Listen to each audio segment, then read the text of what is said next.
अब हम equitable set of पढ़ने लगे हैं।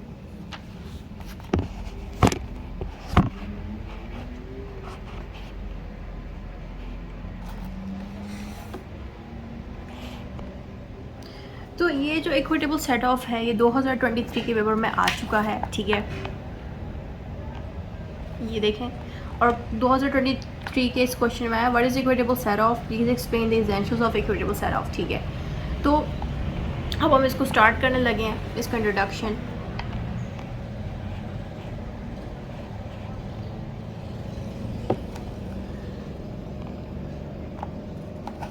Equitable set-off is a legal concept used in several cases.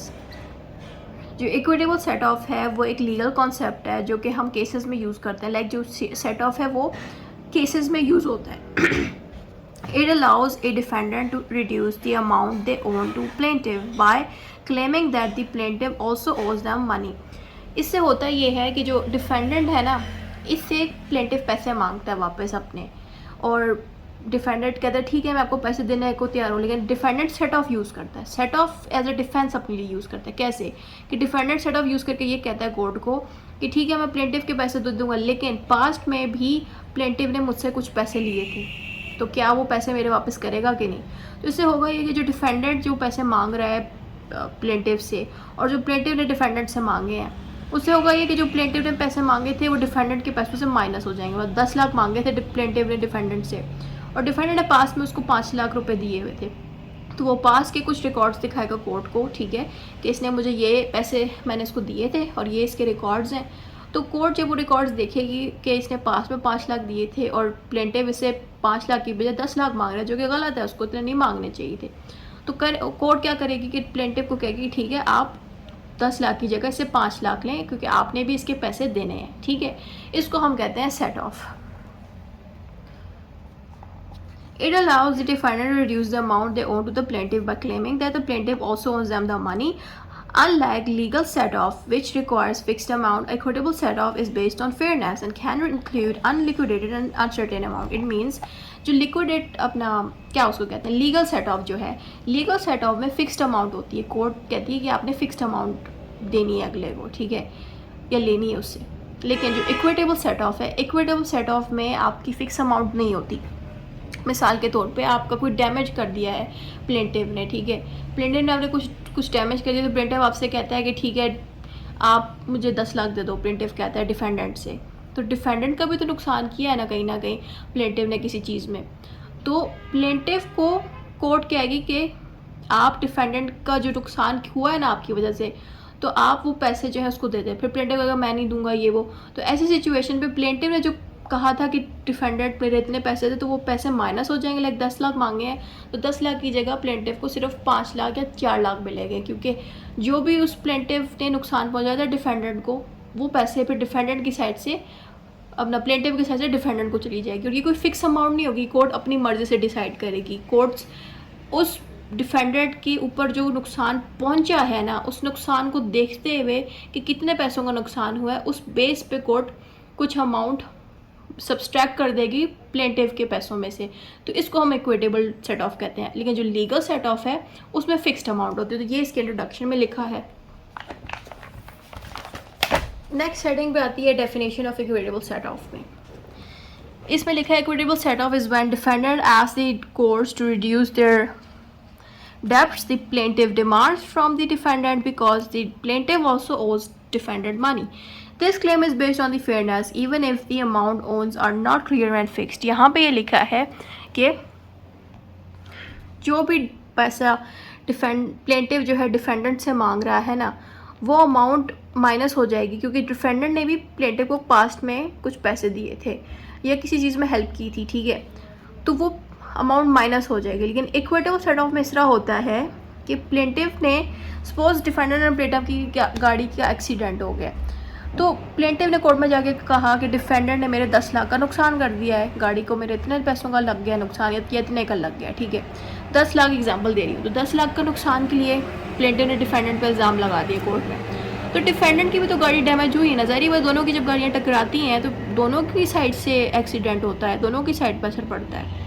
तो फिर प्लेंटिफ ने जो डिमांड की थी डिफेंडेंट से, तो डिफेंडेंट तो पैसे देने को तैयार होता है, लेकिन डिफेंडेंट कोर्ट से ये भी कहेगा कि प्लेंटिफ को तो मैं पैसे देने को तैयार हूँ, लेकिन जो मेरी गाड़ी का नुकसान है उसका क्या करना चाहिए, मैं क्यों पैसे दूँ जब मेरी गाड़ी का नुकसान हुआ इतना ज़्यादा, ये भी कह रहेगा। तो कोर्ट क्या करेगी, डिफेंडेंट से आधे पैसे प्लेंटिव को देगी, सारे नहीं दिलवाएगी। यानी कि 10 लाख का नुकसान हुआ तो ये 5 लाख देगा, क्योंकि प्लेंटिव ने भी तो उसकी गाड़ी तोड़ी है ना, तो उसको भी चाहिए कि ये भी इसको पैसे दे। तो इस सिचुएशन पे डिफेंडेंट को कोर्ट हेल्प आउट करेगी कि वो बजाय सारे पैसे देने के आधे पैसे देगी, क्योंकि डिफेंडेंट भी प्रूफ करेगा कि मैंने जान की गलती नहीं की, या मेरी गाड़ी साइड पे थी डिफेंडेंट की लग गई, या किसी भी सिचुएशन पे अपने आपको प्रूफ करे कि मेरी गलती नहीं थी। अगर मेरी गलती है भी तो मेरी गाड़ी भी तो डैमेज हुई है ना, मेरी गाड़ी पे भी तो नुकसान हुआ है ना। तो इस तरह से इनके पैसों को कोर्ट खुद ही फिक्स करती है, ठीक है। मतलब इनकी वो उस तरह से फिक्स अमाउंट नहीं होती जैसे हमने लीगल में पढ़ा था कि दोनों पार्टीज एक दूसरे से कहती हैं कि मेरे इतने दे दो पैसे। यहाँ पे इस तरह नहीं होता, यहाँ पे इक्विटेबल में कोर्ट खुद डिसाइड करती है कि डिफेंडेंट का कितना नुकसान हुआ है और प्लेंटिफ का कितना नुकसान हुआ, और दोनों पार्टीज़ को किस तरह से हेल्प करनी चाहिए, ठीक है। फिर essentials of the equitable setup, इसमें कनेक्शन बिटवीन क्लेम्स होना चाहिए। The defendant's claim must be connected by the plaintiff's claim, this means both claims should come from the same transaction और रिलेटेड ट्रांजैक्शन। यहाँ पे ये कह रहे हैं कि अगर प्लेंटिव कोई क्लेम करता ना पैसों का, तो वो एक क्लेम सेम होना चाहिए डिफेंडेंट के क्लेम से भी, ठीक है। ये बातें यहाँ लिखी है कि दोनों की अगर पैसों की ट्रांजैक्शन हुई थी पास्ट में तो वो सेम होनी चाहिए।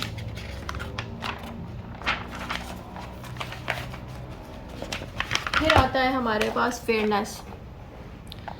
The courts look at fairness when deciding on an equitable set of factors include the behavior of both parties, the nature of their transaction, any other relevant circumstances that makes it fair to allow the set off। यहाँ पे ये तीनों चीज़ों देखते हुए court जो है अपने डिसीजंस देती है फेयरनेस के अकॉर्डिंग, कि वो देखेगी कोर्ट कि क्या बिहेवियर दोनों पार्टीज़ का ठीक है कि नहीं, वो देखेगी कि कौन जेन्युइन है इनमें से। अगर वाकई में प्लेंटिव का नुकसान हुआ है ज़्यादा तो डिफेंडेंट की साइड को भी देखेगी ना। अगर डिफेंडेंट सही इंसान है, प्लेंटिव भी सही है, तो दोनों को कहेगी कोर्ट कि आप चलो आधे पैसे आप दे दो, आप आधे दे दो। लेकिन पास वक्त होता ही है कि डिफेंडेंट जो है वाकई में उसने नुकसान किया होता है, इंटेंशनली किया होता है। तो कोर्ट के ऊपर ये है कि वो देखे कि जो भी वो डिसीजन दे दोनों पार्टीज़ को देख के दे। ऐसा ना हो कि डिफेंडेंट की कोर्ट हेल्प कर दे बट उसकी हेल्प इतनी बनती भी ना हो। शायद प्लेंटिव गंदा इंसान हो, प्लेंटिव ने जानबूझ के डिफेंडेंट को फंसाया जबकि डिफेंडेंट की गलती भी नहीं हो, ठीक है। तो कोर्ट जो है दोनों पार्टीज़ की बिहेवियर को देख के ही पैसों को सब्सट्रैक्ट करे, डिवाइड करे दोनों में। The nature of their in transaction, और कोर्ट्स को ये चाहिए कि वो दोनों पार्टीज़ की ट्रांजैक्शन के नेचर को देखें कि दोनों ने किस तरह से एक दूसरे को ट्रांजैक्शंस दी थी, बैंक के थ्रू दी हैं, बाय हैंड दी हैं, या कैसे दी थी। Any other relevant circumstances that makes it fair to allow the set off. और कोर्ट्स को ये भी चीज़ें देखनी चाहिए कि सेट ऑफ जो है वो फेयर है कि नहीं फेयर, और दो सारे सर्कमस्टांसेस देखे, बैंक स्टेटमेंट्स उनके देखे, उनकी ट्रांजैक्शंस के रिकॉर्ड देखे, ताकि उनको क्लियर हो जाए कोर्ट्स को कि सेट ऑफ देना चाहिए कि नहीं। फिर आता है म्यूचुअल डेब्ट्स। म्यूचुअल डेब्ट्स में ये है कि दोनों पार्टीज़ में म्यूचुअल डेब्ट्स बनता है। There must be a mutual debt, meaning both parties own each other money. Unlike legal set of these debts can be uncertain. यहाँ पे ये कह रहे हैं कि ये ऐसा डेप्ट है जो अनसर्टेन है, यानी कि फिक्स नहीं है, लेकिन दोनों पार्टीज़ पे बनता है। लाइक दोनों पार्टीज़ पे एक दूसरे को पैसे देने हैं दोनों पार्टीज़ ने, लेकिन वो अमाउंट जो है फिक्स नहीं होती दोनों साइड से। Courts discretion, the court has the power to decide whether to allow an equitable set off. This means the court uses judgement to ensure a fair outcome, ठीक है, टू श्योर फेयर आउटकम। यहाँ पे ये कह रहे हैं कि court के ऊपर ये पावर होती है कि वो अपनी मर्ज़ी से इस इक्विटेबल रेमेडी को दे, इक्विटेबल सेट ऑफ की रेमेडी दे। इट मीन्स कि कोर्ट अपनी पावर्स यूज़ करके ही दे सकती है। मिसाल का अगर डिफेंडेंट खुद नहीं कह सकता कि मुझे ये पावर्स मिल जाए, मैं करूँ ये नहीं, डिफेंडेंट एक दफ़ा रिक्वेस्ट करता है कोर्ट से कि वाकई में मेरा नुकसान हुआ ये वो, फिर कोर्ट थोड़ा सोचेगी समझेगी, फिर वो इक्विटेबल सेट ऑफ की ऑप्शन देगी डिफेंडेंट को। फिर आता है हमारे पास सिग्निफिकेंट क्रॉस क्लेम। इसमें होता है the defendant counter claim must be significant and not minor. The claim should be important enough that it would be unfair to ignore it when deciding the claim.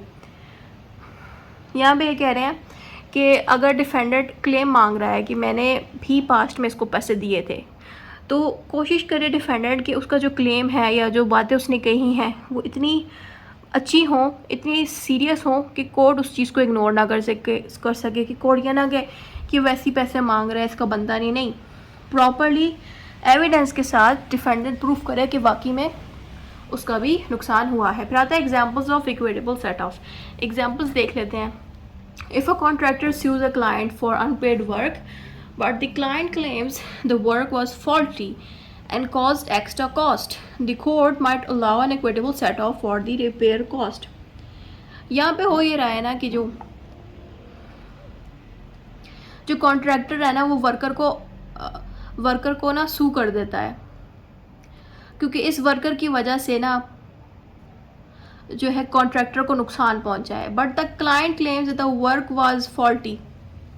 Basically जो contractor है ना ये client को सू कर रहा है, ठीक है, क्योंकि कोई पैसे दिए होंगे, कोई काम करवाना होगा, उसने नहीं करवाया। बेसिकली जो कॉन्ट्रैक्टर है इसने क्लाइंट से कोई काम करवाना था, ठीक है, और इसने वो काम नहीं किया, जिससे इसके पैसों का नुकसान हो गया। और ये पैसा ऐसा था कि फिक्स अमाउंट नहीं थी, बट नुकसान हुआ, चाहे 10 लाख का हो सकता है, 20 का, ठीक है, फिक्स अमाउंट नहीं थी। But the client claims that the work was faulty and cost extra cost. और क्लाइंट कहता है कि जो भी काम कॉन्ट्रैक्टर ने करवाया था अपने वर्कर से वो सही नहीं था, वो गलत था, उनको काम करना नहीं आता था, जिस वजह से इस क्लाइंट के ज़्यादा पैसे लग गए उस काम को करवाने में, जितने लगने चाहिए थे उससे ज़्यादा लग गए। यानी कि इसने इसको सू किया कि तुम मुझे मेरे पैसे दो, तुमने मुझसे ये काम करवाया।